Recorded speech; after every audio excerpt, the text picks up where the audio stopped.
EVKS Elangovan தன்னிடம் மாட்டிறைச்சி கேட்டது குறித்து பாஜக மாநில தலைவர் அண்ணாமலை செய்தியாளர் சந்திப்பில் விளக்கம் அளித்துள்ளார்.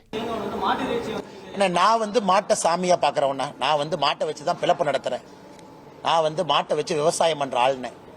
அதனால அதுக்கு நீங்க மாட்டுக்கறி சாப்பிட்றவங்கள போய் நீ சாப்பிடாதேன்னு நான் சொல்ல போறது கிடையாது. அது உங்களுடைய உரிமை. நம்ம நாட்டில் உங்களுக்கு என்ன உணவு வேணுமோ நீங்க சாப்பிடுங்க. நான் உங்க கையை பிடிச்சி சாப்பிடாதீங்கன்னு நான் சொல்ல போறது இல்லை. நான் மாட்டை வச்சு வாங்க. இப்ப என் வீட்டுக்கு நீங்க விருந்தினரா வந்தா போன் பண்ணி என்ன சொல்லுவீங்க? அண்ணா வீட்டுக்கு வர்றேன், அண்ணா எனக்கு இந்த சாப்பாடு இப்படி வறுத்து வைங்கன்னு எங்கேயும் கேட்க மாட்டோம். எங்களுடைய அலுவலகத்திற்கு யார் வந்தாலும் வரவேற்கின்றோம். முற்றுகைக்கு வர்றீங்களா, மத்தியானம் லஞ்சு கொடுக்கறோம், நல்லா சாப்பிட்டுட்டு போங்க. ஆனா உங்க அலுவலகத்துக்கு வரணும். இதை மகாத்மா காந்தி அவர்கள் பீஃப பத்தி என்ன சொல்லியிருக்காங்க, யங் இந்தியால மகாத்மா காந்தி என்ன எழுதியிருக்காங்க. மகாத்மா காந்தி அவர்கள் பல்வேறு காலகட்டத்தில் மாட்டு இறைச்சியை பத்தி என்ன எழுதியிருக்காங்க அப்படிங்கறத EVKS இளங்கோவன் ஒரு முறை படிக்கணும்.